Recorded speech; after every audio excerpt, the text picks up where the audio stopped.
سلام بچه ها، مستر دیگو هستم و حالتون چطوره؟ بچه امروز میخواستم بهتون یه مپ عالی هدشات رو بهتون معرفی کنم که عالی برای ایستگاه‌گیری، یعنی داخل کرافت لنده. یه کدی داره، اون کد رو بزنین راحت همه تیراتون به هد میخوره. ناکن میزنین رو کرافت لند، میرین پایین، همینجا هست، یعنی همینجا هست. اینا 2 نفرگی.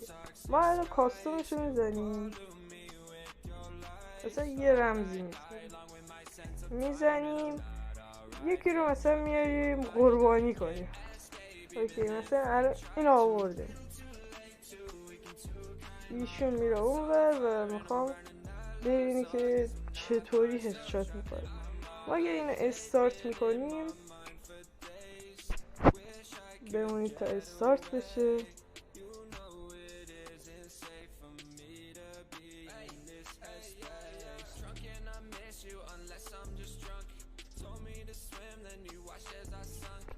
اینجا یه کدی میاد، اولیه رو میذاریم 7، دومیه رو میذاریم 8 و سومیه رو میذاریم 6، 786 میذاریم. این گزینه سبز رنگ میاره که یعنی چیز کرده، قبول کرده.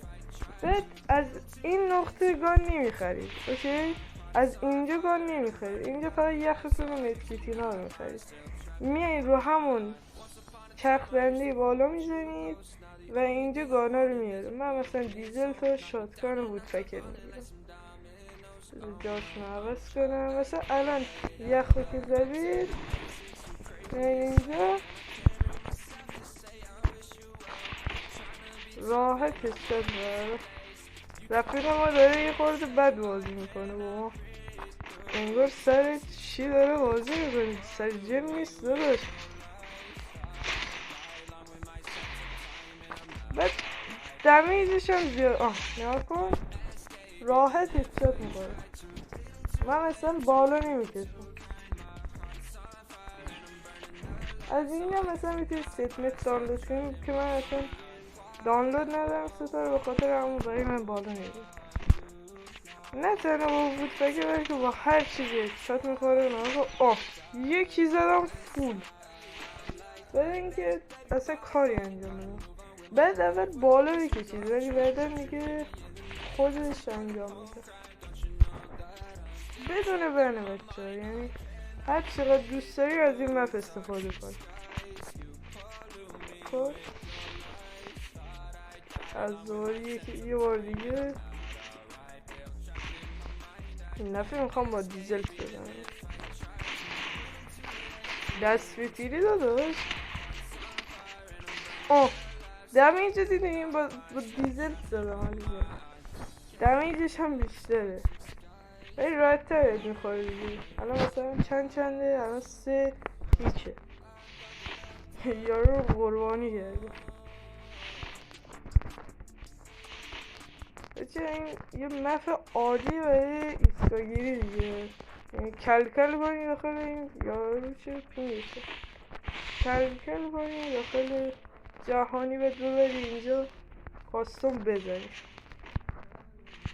وای پینگ یارو خیلی بده، چرا بشین پاشه میکنی عزیزم؟ باید بزنم متاسف. چی شدی؟ دو یخ میخوری داداش.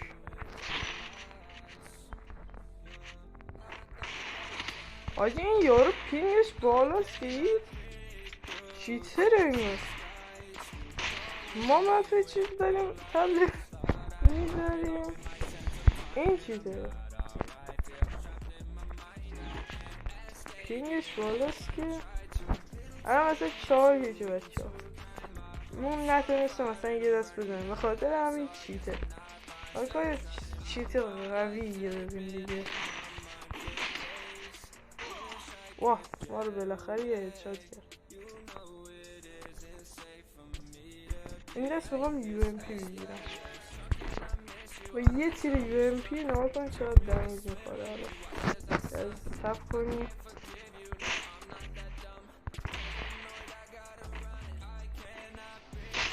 دیدیم بچه 5 تا تیرم نشد اصلا، 5 تا تیرم نشد، یعنی با 4-5 تا تیر اینقدر شات بدی بود. این مپ عالیه، یعنی بدون بنه، یعنی هر کاری میخواین داخلش بکنین، اینجا هیچ بری نداره. دست با دیزل نمیخوره با یونتی. تمام بچه ها، اینم بود از این آموزش. امیدوارم که خوشتون اومده باشه. تا روزای بعد، گودبای.